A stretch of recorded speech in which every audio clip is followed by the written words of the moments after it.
This is a doozy of a video. I've been procrastinating making it for 6 months. Long story short, I'm going to tell you about every webcomic I like as fast as possible.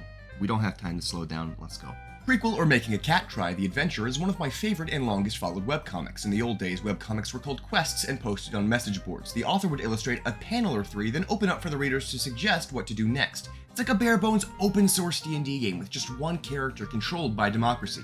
Andrew Hussey used that format for Homestuck, and Kazrad uses it here. The difference is that Prequel isn't over. If you go to the site right now, you can try your hand at influencing the plot and becoming part of webcomic history. It's an amazing experience to see a comic piss away a dozen panels for a joke made by forum user Skooma Cat. It's set in the Elder Scrolls universe. Oblivion specifically. If you haven't played, it doesn't really matter. You can still understand everything that's going on just fine. It's standard fantasy fare. Our main character is an alcoholic, whorish, pathetic loser Khajiit named Katia Manigan, plagued by nightmares of an evil king and desperately wanting to become a mage. This comic doesn't show anything explicit, but there is a decent hunk of sexist humor, so if that's not to your taste, be thy forewarned.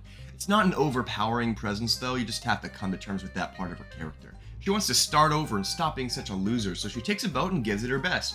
It's not long before she fucks it up, then gets a second chance, then fucks it up, a third, then fucks it up, etc. There's something very compelling about the constant failure of somebody trying so earnestly, but every so often she gets a small victory and you're fucking pumped that she didn't burn that house down or whatever. The art gets better as time goes on, but it never looks bad, and while mainly a comedy, it is a sincerely compelling plot. It also feels exactly how you would recall your playthrough of a game like Elder Scrolls, which is a great and very unique feeling. The humor is sincerely funny and in a unique way, which makes it stick out in your mind. Overall, I just can't recommend it enough. The target audience is probably around 16 and up. If you have nostalgia for the era of an Xbox 360 or earlier, this will probably hit the spot real nice. I seriously don't even want to tell you a goddamn thing about this comic. All I'm going to say is it's my favorite kind of fiction ever, the holy grail of accidental storytelling.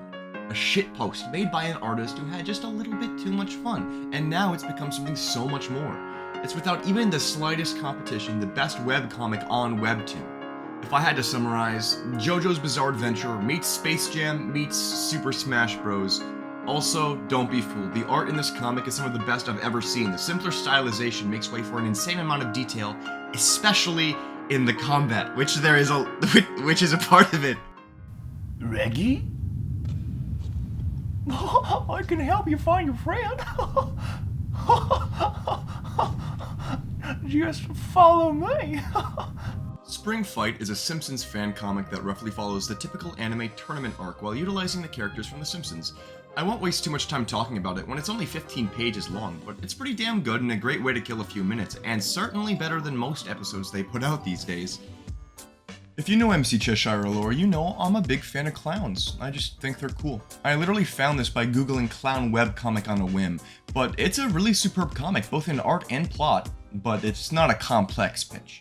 My Hero Academia meets clowns instead of superheroes, but it's also sort of like a serialized cop drama. I unironically find Clowncore to be better than My Hero Academia in plot and characters, which isn't really that hard to beat, but wild to say, I got bored of that TV show. I stopped watching where I get excited for each new page of this comic. The art definitely starts out wonky, but it does definitely improve. Look at these two posters side by side for what you can expect via improvement.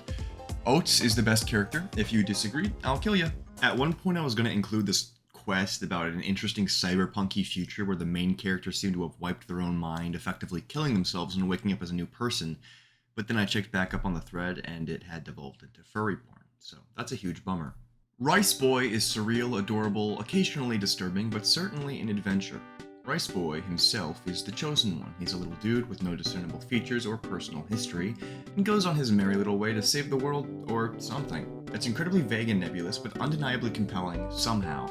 And the art is surreal yet charming. Give it a shot. Rice Boy. Hello, you're back to see me again, Mr. T.O.E. Do you have any liquor?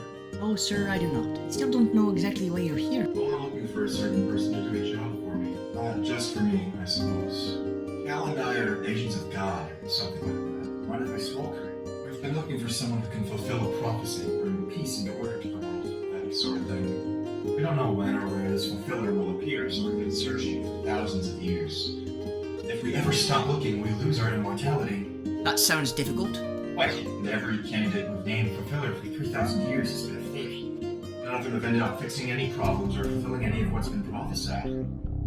Maybe the prophecy's not true.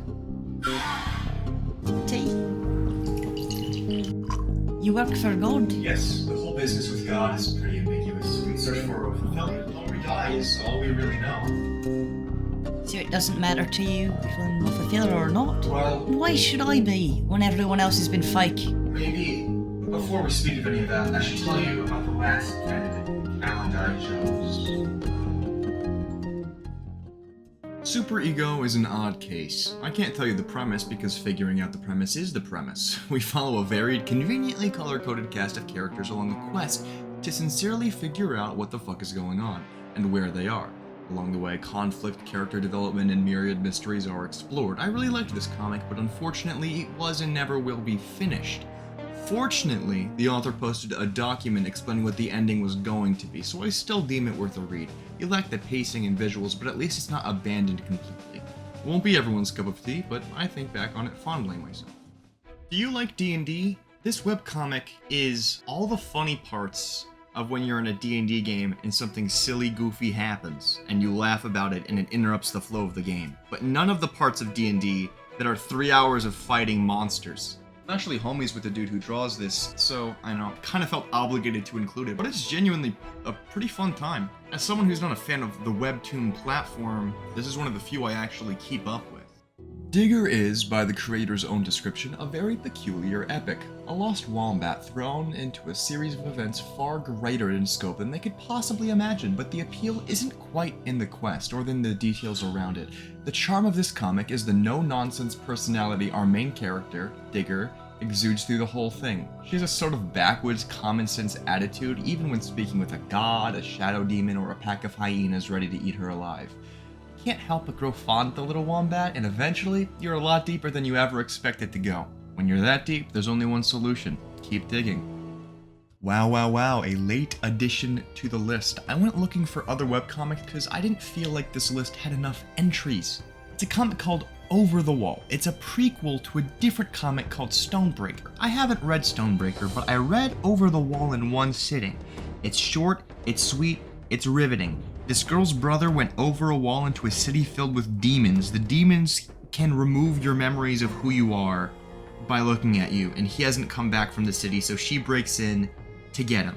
Riveting, exhilarating, really interesting. The world building is engaging, and God knows I'm going to read the main comic immediately now. Enough has been said. There's not much to say about this one. It's a western, a revenge story, a bounty hunter going from town to town, leaving havoc in their wake. Stunning art, unique character design, and it's not too long. Not much to say, but not much to complain about. If you're a fan of cowboys and outlaws, take a look. Full house. Oh! Straight flush! Seems I got lucky again, boys. Oh, where you going, fellas? Play another hand. I'm sure you get the hang of it eventually. Veronique? Have we met? You do look familiar, sir. No, ma'am, I don't believe we have. May I? So long as you aim to play. Well now, Miss Daughter Eve, I aim to play so long as the stakes are agreeable. And I ain't interested in money. Oh? This little trinket was your Aunt Bordeaux's, wasn't it?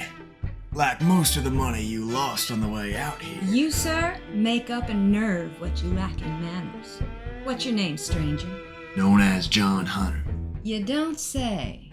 Tell me, how is it the territory's most terrible outlaw has apparently made the acquaintance of my dear murdered aunt? Peculiar business what happened with your Aunt Bordeaux. Peculiar and unfortunate. But I do hope you're not insinuating something, ma'am. Au contraire, sir. Just curious. But of course, my aunt always did keep peculiar company. Peculiar and unfortunate. But to the business at hand. Yes, ma'am.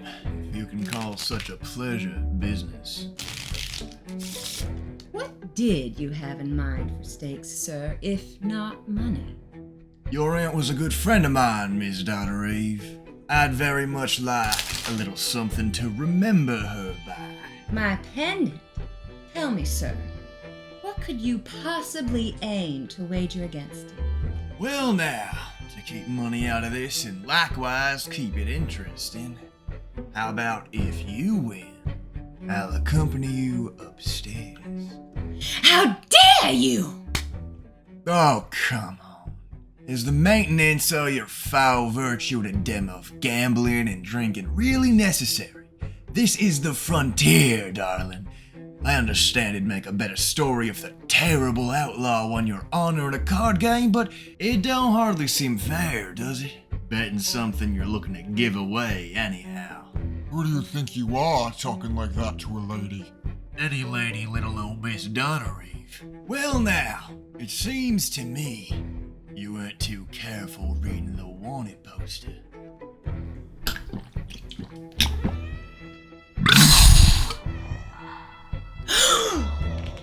Get out of here! Get out of here or I'll shoot! And here I thought this shithole had no firearms ordinance. Just collected my winnings, sir, and I'll be on my way. Frontier as exciting as you hoped, ma'am? Huh?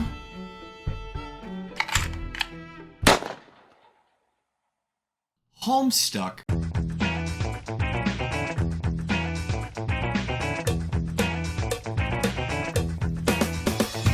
A little less conversation, a little more action, please. All this aggravation ain't satisfaction in me. A little more bite, a little less bark. A little less fight, a little more spark. Close your mouth and open up your heart, and baby, entertain me. Entertain me, baby.